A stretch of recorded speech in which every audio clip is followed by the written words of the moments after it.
Excuse me, miss. Why are you dressed for laser tag? Oh boy, you guys don't have any clue, do you?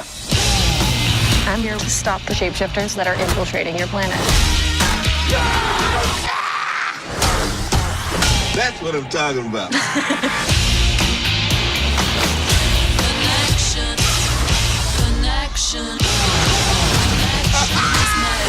Captain Marvel. You know you're glowing, right?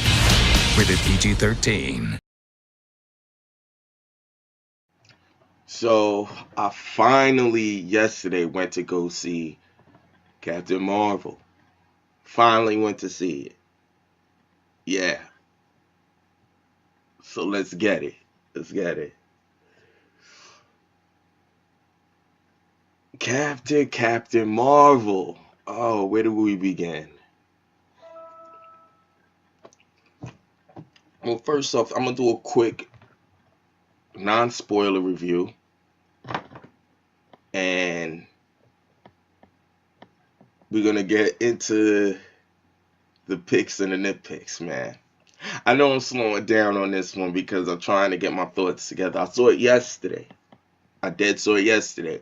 I was going to do a walk around and do it when I came out of the theater, which would have been a better idea, but blah. Like, it didn't happen. Whatever. We here now. Non-spoiler. Let's do the damn thing. First off, let's just deal with the flick in it of itself. I liked it. I don't know what the big fucking deal was. It was nothing like I thought it was going to be. The way people shat on it, but I'm not surprised it was either. Because sometimes, I mean, especially in the fandom, we have this real ugly attitude about how we approach our films, and even the people that actually make the films, which is kind of sad, in a lot of ways pathetic. You know, and this is not me just trying to shit out here and slay no dragons. I ain't white knighting for nobody. You know, this is independent of the actress in it of herself. And we'll talk about Brie Larson. I'm gonna make a little thing on the spoilery thing about the other side into it. And I'll probably do like a little minute or so onto it. I don't really want to dig too deep on it because, I mean, this is not the kind of show for all of that per se. This is just a movie review.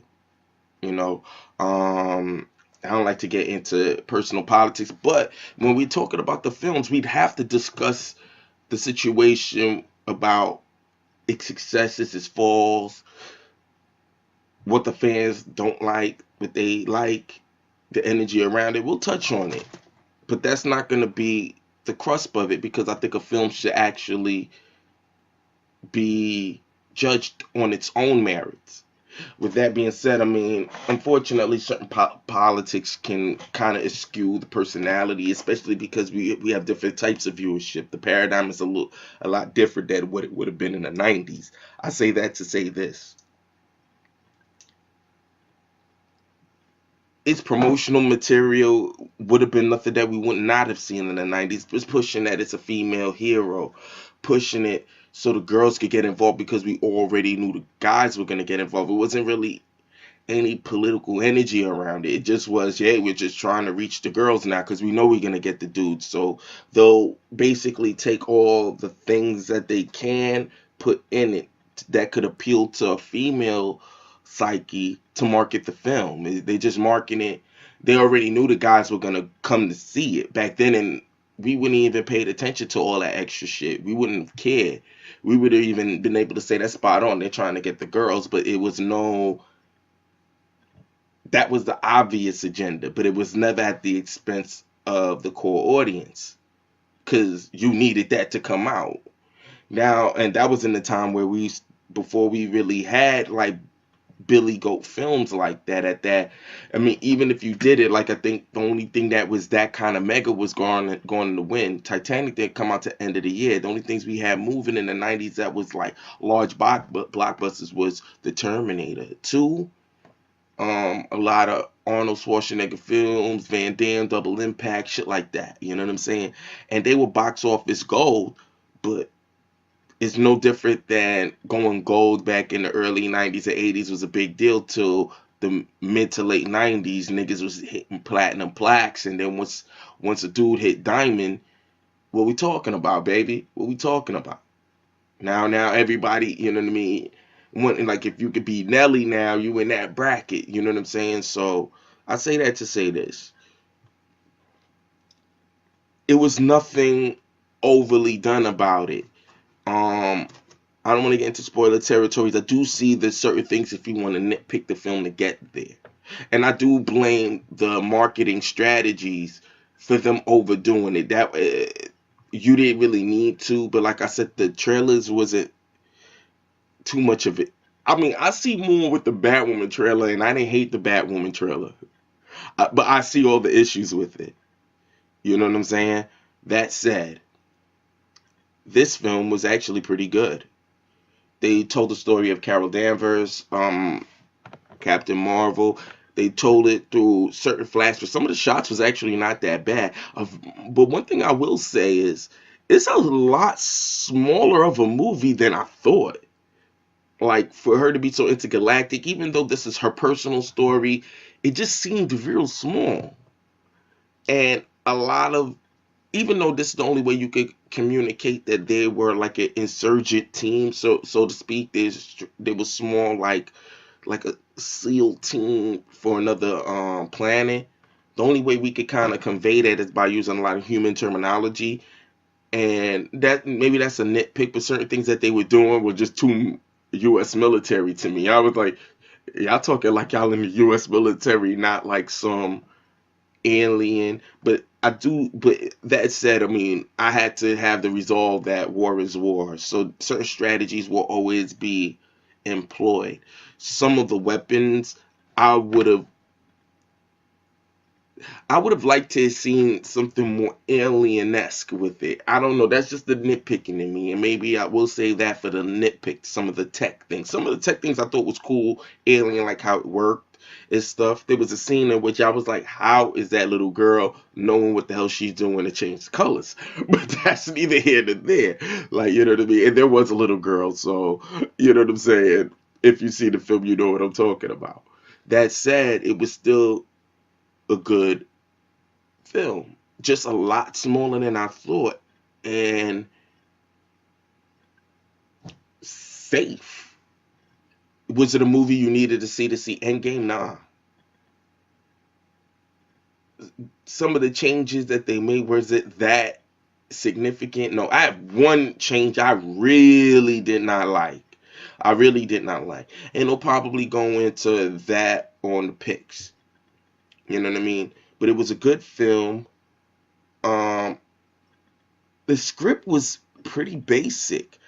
I just liked how they kind of brought some of the memories in and how they interwove it within the shots, you know, to tell the story.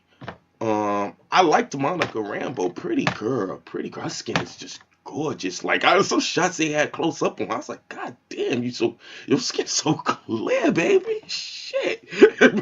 but anyways, like, and the little girl, she was a cutie pie. Like, I liked Nick Fury. I wanted to see that imposing character. He could still be just as funny, but I know if you compare him from now to then, you could see some of it, but not so much. Like, I was cool with him being extra with the cat, but I don't know. Since Sam is naturally funny, I still would have liked to see that same kind of, even though he's a younger on the SHIELD team in its early stages, I would have expected still a man not that far off from the man that we got later on in the films, the Nick Fury that we know. I mean, I guess I expect to see some naivete, if you will, but the way he performed it was just more playing to the comedy. You know, I know you need a straight man, and he couldn't be the straight man when she was a straight man. Carol Danvers. In terms of Brie Larson's acting, she did good with what she was given. You know, her supporting characters was actually really cool. Like I actually really liked Monica Rambeau. I liked how for the time that she had, she held it down. She convinced me like she was a soldier. She convinced me of that. You know what I mean? And talking about like the time in which they were is not a big deal. And I'm glad that they didn't make it so paramount about, oh, they wouldn't let us fly. Now she said it like a person that is a fly girl would say it. Like, Dad, they wouldn't let me fly, and that's, I mean, I'm supposed to fly. I'm supposed to be in the sky, baby. Like, I like that type of energy, but that's just the way the military operated. We wanted to get into full combat, but they didn't allow it at the time. Boom, keep it moving. Don't make it the leg of the whole film if it's not the film. So they didn't push it to, and they didn't even put it in the marketing. That's something that Batwoman was damn near this close to putting in the trailer with all the extra stuff that she put in that made people on the internet in this day and age in the game in this climate recoil from what they did. It's like I said, the shots was good. The only thing that was bad about the film was it was a lot smaller than I thought. It didn't feel that 90s to me, other than the musical selection.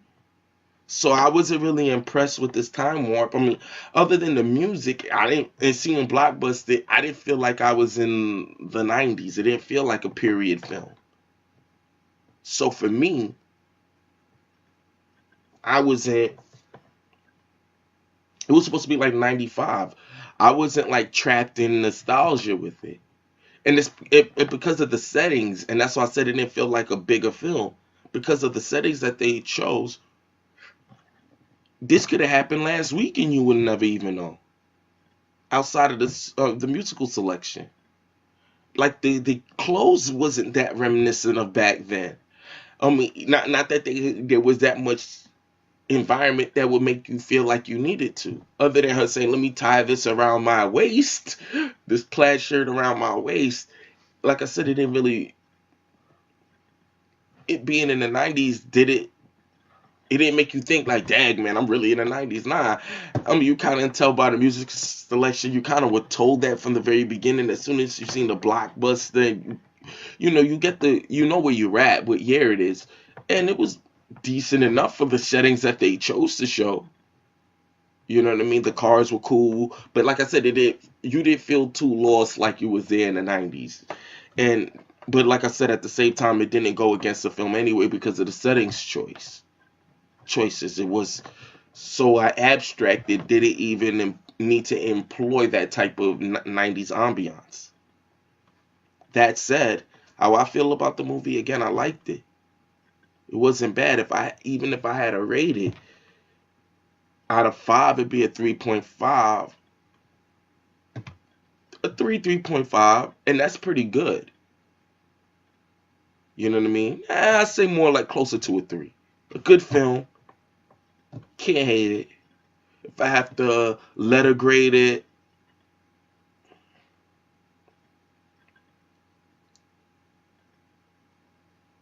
I'd say maybe like a C plus. You know what I mean? To be fair with other films that I've given a B, because I didn't think it was that amazing, but it was a good solid C plus, maybe even a B minus, but a good solid B plus. C plus, excuse me. A good solid C plus. You'll be entertained. You'll enjoy it. I'll watch it. It's not my. Is it in my lower? Yeah, it'll be in my lower films for the cinematic universe. But that doesn't say anything negative to Captain Marvel. I'm surprised it made so much, seeing how, like I said, it wasn't a impressive script like that. It really wasn't. Nor was it that amazing. If anything, I mean, the interplay with the cast, to be quite honest, was the best. In terms of the villain, it was cool. It was cool. Like I said, it wasn't really intense. It was a safe film. Very safe. Now let's get into the picks, man. The big things that we could pick about it is what they did with Nick Fury. Like I said, this is a more naive Nick Fury, a gentleman that's much early in the game, but even then I would have expected a guy that's seen war would have been a lot more, not so comedic with it. You know what I mean? A little naive about certain things, yes, but not so comedic with it. How his interplay with Goose almost felt like it was another character. Not to say that it was bad acted. It just felt like it wasn't Nick Fury, whether this was an earlier Nick Fury or not.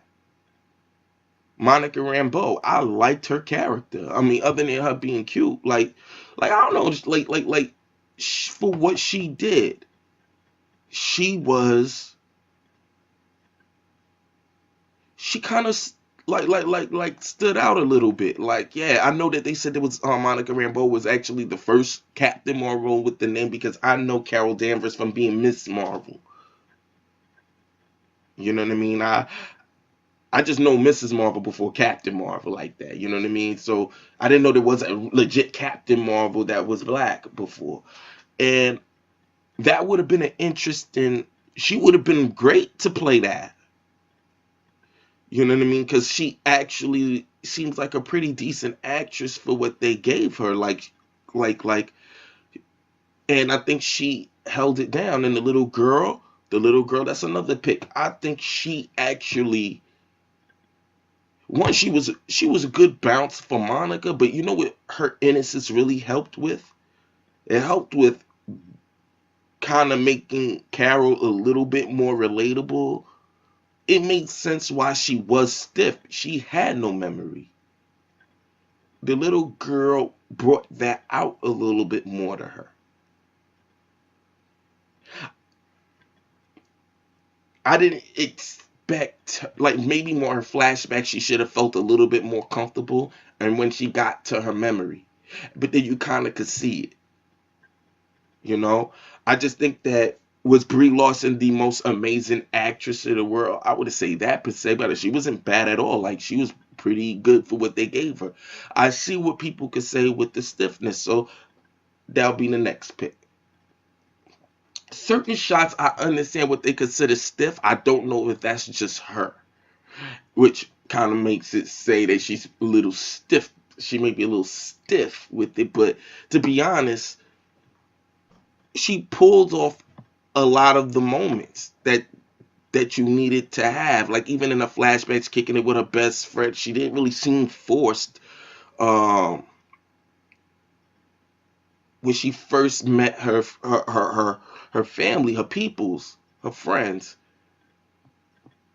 it was gonna be a process because she still didn't recognize them. So it still made sense. She smiled. You know, all that extra stuff, she smiled. Like I said, she was what she needed to be for the role. She didn't put me off, take me out of the film, no kind of way. She was fine. I mean, was she impressive? I don't even argue that the script wasn't even impressive, so there wasn't much for her to really do. A lot of moments that she pulled off a little bit better than others, I will say. Her interplay with the girl kind of brings you, helped with the character. But by that point in the writing, she was getting her memory back anyway. So like I said, I mean, they didn't take too much out of it. But at the same time, I will put that as a pick for the simple fact that everybody was complaining about her stiffness. And certain moments you can see it, but at the same time, I think it's just how she does her performance. You know, it's just her way of acting. But and I see why you would say it's stiff, but it just seems like it's her. Like, some people got a way in which they talk, and it'll carry over no matter what kind of characters they play. Even though this is my first movie really seeing her in, or that I could think of, that may carry over into everything. But otherwise, I'll be honest with you, if no one really would have pointed out, I'd have just looked at it as that's just her, how she acts her roles out. Every actor and actress has a way. There's a Washington, when he's starting to give those big performances, he should get the point. certain ways. When Will's ready, he'll be real. He'll do a certain way of pointing when he's ready. You can kind of see it in Gemini Man when he's the younger version of himself. And I was like, oh, that's classic Will. But that's just Will. It's just how he performs when he's in his zone. That's him finding the character in the vessel, and the vessel in which he plays the role will have a lot of it will be very similar to how he acts out other roles, because he is still Will, and this is the way he would. This is how he looks when he does it. Some actors can take it over the top and completely change their whole mannerism. Not every actor can, but even then, you'll find something that's about a similar in there. It'll just be harder to find because you could really lose yourself in the character.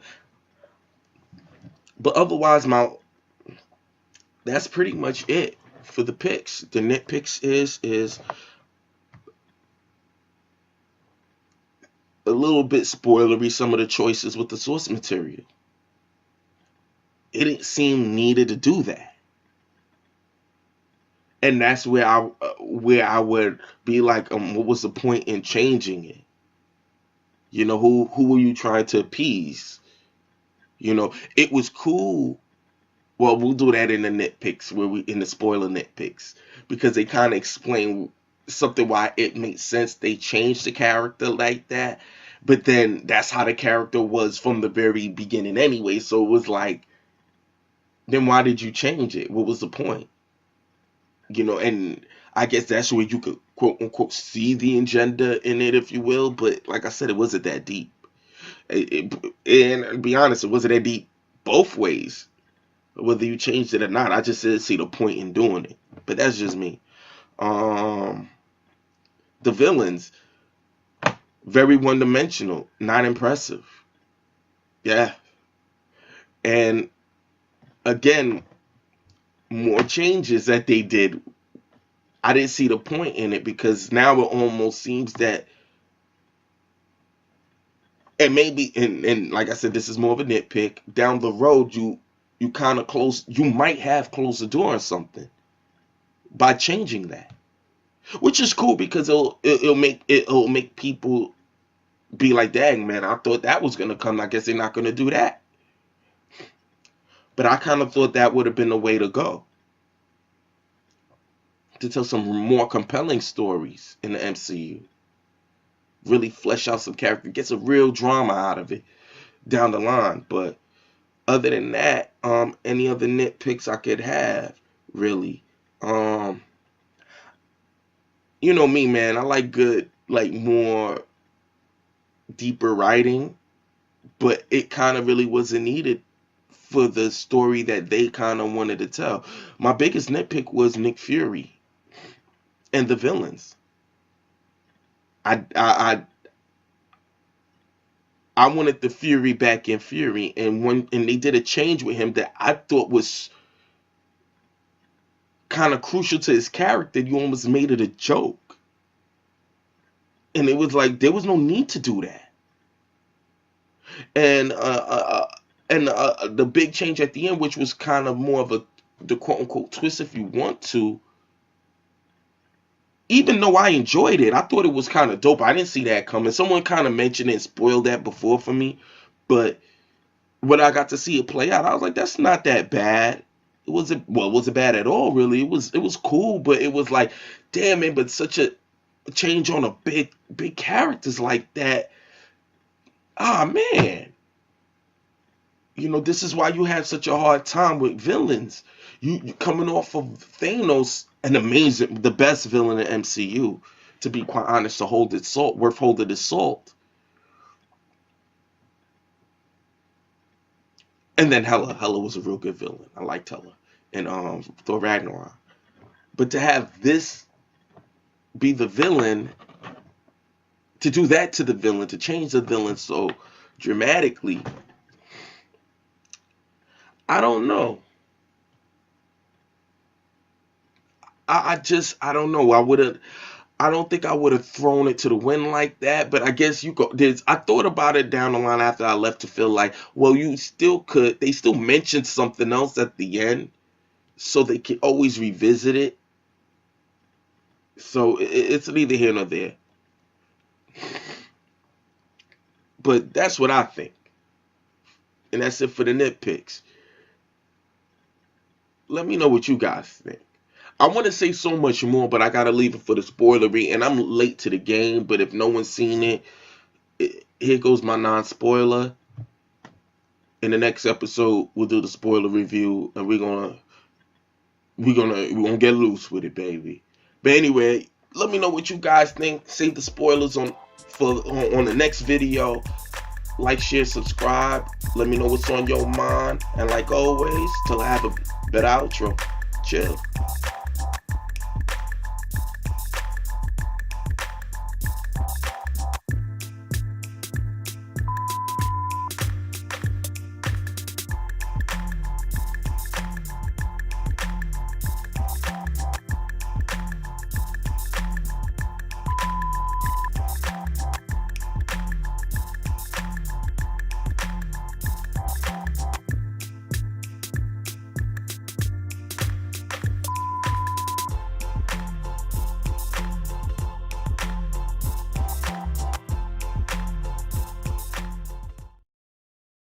I was ready to hang it up till I met you today. So you're not from around here? It's hard to explain.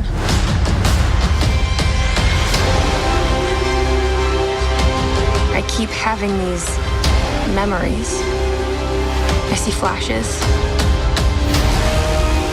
I think I had a life here. But I can't tell if it's real.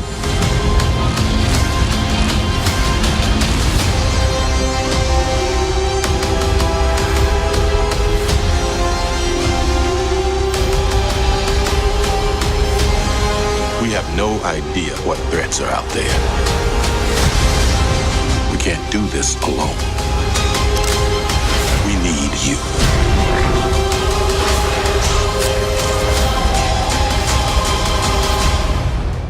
I'm not what you think I am.